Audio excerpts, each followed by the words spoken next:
Welcome to the BioGirl Health Show with Carol Newman. Do you want the energy and vitality you need to fully enjoy your life and all of its possibilities? Carol Newman can help teach you how to nourish your body with healthy organic living, keeping you beautiful inside and out. And now, here's your host. Hi, I'm your host, Kimberly Henry, and I'm here with Carol Newman. Today we'll be talking with Carol about spring cleaning, our relationships, and our bodies. Now, before Carol joins us, just a reminder that if you have questions or comments for Carol during the show or at any time, you can send your questions on Twitter using our hashtag BioGirl Health. Carol, how are you today? I'm well, Kimberly. How are you today? Doing fantastic. And I was just actually poking around the BioGirl Health Show Facebook page and seeing all kinds of fun little tips and tidbits and a lot of stuff that is really helping me. Yes, so. It's growing by leaps and bounds. Way to go.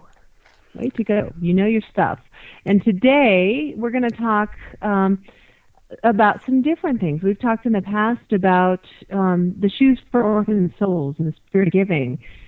What are some things that maybe we do that sabotage our well-being? That's a good key word there, sabotage. You know, one thing I wanted to mention is at the BioGirl Health is that it's more than just being in good shape physically. You know, it's about being beautiful inside and out, both physically and mentally. And like you had mentioned, one of the previous shoes for orphan souls, he bought a pig.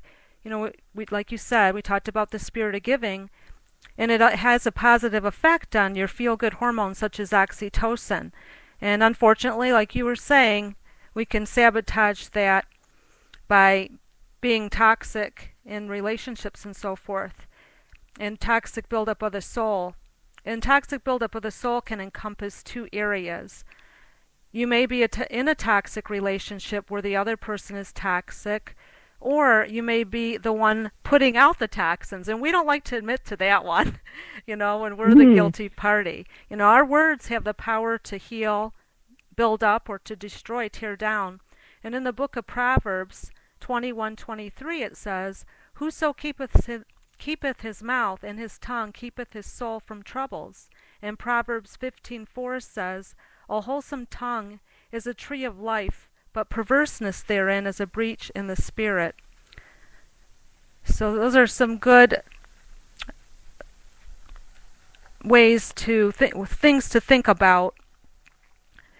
What your I think so. Mm-hmm. I always, you know, whenever I'm feeling angry or frustrated with someone, I always ask myself how I'm contributing to that situation, which I think is what you're saying here. Yes, exactly. And then I was thinking, you know, is there anyone listening with healthy eyesight who does not look in the mirror every day? I would have to believe that everyone does at some point during the day look in the mirror. You know, we get up in the morning, we go through our ablutions, we put on all the innocent forms of disfigurements, you know, like makeup and so forth, and start looking like what we wished we did but don't actually do, you know. So hey, speak for yourself. Yeah, for sure. You know, but you know that we do routinely because it's part of our culture to at least tidy ourselves up and present ourselves in the best way possible. But what does a real mirror say to your real face and to me? You know, is there a mirror for the soul? You know, is there something you and I can know what the soul was intended to look like? You know, I'm knowing as I'm getting older, not too old, but you know, as I grow in wisdom, you know, you think of such things, you know, and it's in a sober-minded way. You know, what I'm saying is outward appearances do not show what we often keep hidden to the outside world. You know, everything, you know, we allow our minds and our hearts and our lives, everything that we spend our time and money on has an impact on how we grow or don't grow. You know, and it does affect us. You know, as the old computer adage reminds us, garbage in, garbage out. You know, just as we are what we eat physically, we are also what we consume. It affects us internally, and spiritually. If we don't monitor and adjust, you know, our diet accordingly, and also who we are as a person, our souls, it's in danger of absorbing more and more lethal poison. And what oh, go ahead. I was just going to say, what I hear you saying here, Carol, is just like for us ladies who put makeup on our face, we also kind of tell ourselves stories, or we listen to what's going on around us, and we create kind of that falsehood of who we are within ourselves, and we don't always really realize it. Right, exactly. That's why some people have help for those issues. So how does that apply to our relationships then? Well, and actually there's two types of relationships which I was talking about earlier, but they can go in different directions. You're trying to be healthy and the other person is trying to demoralize you because they're toxic. And really, who needs this? But we stay in those relationships. Or you're toxic and they're toxic and you're feeding off one another, So show me a person that has several toxic relationships, and I'll show you a person that has a hard time enjoying life. And show me a person with no toxic relationships, and I'll show you a person who's living life in a happy and productive way. So wouldn't you say that most people, until they examine this, probably have a few toxic relationships and don't even realize it?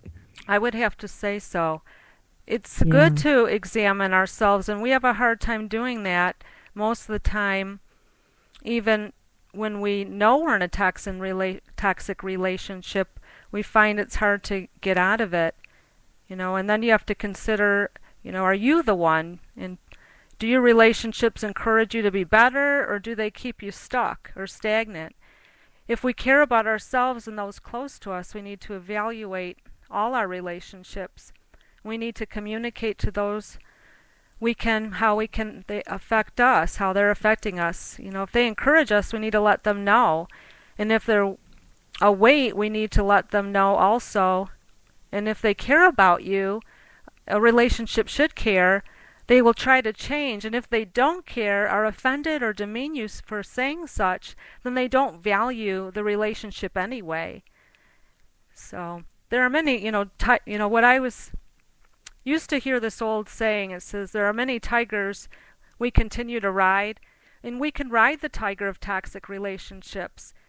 And we ride them because we're afraid to fall off and get eaten. And the thing is, we do not apprehend as we get eaten up staying on the tiger. We would think we wouldn't get eaten up staying on the tiger, but we do. And we often stay in relationships out of habit because we fear the unknown without this person, or we fear change. And more often than not, we prefer to take the path of least resistance. And the truth of the matter is, change comes whether we like it or not. For example, illness or death or loss of a job. I mean, the list goes on and on. But sometimes we can be in control of that change, and we don't realize we can. Like getting out of a toxic relationship is our choice, and we have the control. So how do you go about doing that? That's such a hard thing for most of us to end any sort of a relationship. What I was reading is there are a few general ways to end toxic relationships. You can call it detoxifying the relationship. First is we can detoxify a relationship and make it healthy. It will be a win-win situation. This can be done by expressing to the toxin in a kind way. You're not happy with the relationship the way it is. It's bringing you down. And if they ask questions, maybe an understanding can be reached. And of course, this would be very good. And then if an understanding can't be reached, you do need to distance yourself. You've already expressed your displeasure with the relationship. And until they want to work at it, nothing more needs to happen on your end, because it really means they don't care. So it can be difficult taking that first step to distance yourself. And if you're unable to tell the relationship how you're feeling, looking at the relationship now, make excuses not to get together. You can say, I'm not up for it right now, or I have other plans. I have done that enough, and I'm looking to change things up, etc., etc. You can plan to do things that are positive for you. Plan to spend more time reading or hanging out with people who you believe are healthy. You can also ignore the relationship, if needed, totally ignoring the relationship by not answering calls or requests or emails from that person. Most of the time, these toxic relationships will stop contacting you after a time, because this has happened to me, so this is why I can say this, because they are really not interested in you in the first place. And others may ask you what is wrong and why have you been ignoring them. But don't be quick to respond, though. When you do be truthful, be kind. You always want to be gentle, because no one likes to, hear that they're doing something wrong. And so if they don't want to hear you, though, then go back to ignoring. If they apologize or understand what you said, maybe you have detoxified the relationship and it can be healthy and it can grow. We need to draw the line of resistance, by training the appetite to discipline that hunger. Because we do have hunger for relationships and to feel loved. All of us want to feel loved and so forth. Sure. Now, changing seasons, this is a time where we, begin spring fever. And I haven't started it yet, but I anticipate cleaning my house really well this spring. And what you're talking about sounds a little bit about like the housekeeping of the soul. Yes. And I know a lot of people do some spring cleansing with their bodies as well. Do you do that? I actually do. So this is a good springboard onto this topic. It's spring. It is a great time to do a cleanse of the body. I try to cleanse seasonally, winter, spring, summer and fall, but if I was to choose one time a year, it would be spring. And so it's a great time to, for your body. It's a great time for your home. I spring clean my home also thoroughly from top to bottom, and I enjoy it. It's like almost like a high. And so oh, well, I won't go that far. Yeah, no, it is for me. I don't know why. I feel so good when it's done. Oh, good for you. So what do you do to cleanse your body? I have a particular program that I do. It's very simple. It's not, I don't specifically choose this one because it's the best one out there or anything like that. It's just one that I do because there's not much to it. And, anyone who's healthy can handle going without food, most of us. So I typically fast for a few days, drinking purified water and adding about 1/8 of a teaspoon of pure sea salt that has not been processed and has all the naturally occurring minerals intact. And the reason for this is you want to maintain your electrolyte balance. And I also add a quarter teaspoon to a half a teaspoon of Synergy Pure Vitamin C to each quart of water. And you just drink that throughout the day. It not only provides essential vitamin C and the cofactors, but it is a mild way to help cleanse since it's a whole food and not just isolated ascorbic acid. Mm-hmm. And so you mentioned a specific vitamin C that you use? Yes. It's Synergy. What was that? Synergy Pure Vitamin C. Okay. Tell us a little bit about why you would choose that specific brand.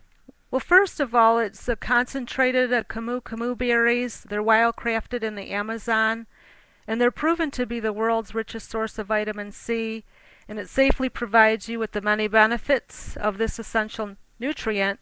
And what I really like is that it protects the Amazon rainforest and its people. And it also has concentrated amla berries.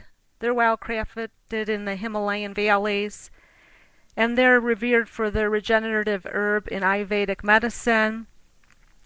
And there's a blend of organic acerola, rose hips, lemon peel, freeze-dried blueberries, and this has the cofactors such as the bioflavonoids and the quercetin and the hesperidin and the anthocyanins, and so on and on. And they're certified organic freeze-dried buckwheat berry sprouts, and they're an abundant source of naturally occurring rutin. And this is a very important C cofactor. And there's also bioperine. Some may have heard of it. It's a treasured black pepper berry, and it's concentrated and it's scientifically proven to enhance the uptake and the absorption of the vitamin C in the body. And of course, with Synergy Pure Vitamin C, contains no additives or fillers or corn, non-GMO, gluten or synthetic ascorbic acid. Okay, so that's wow. That's more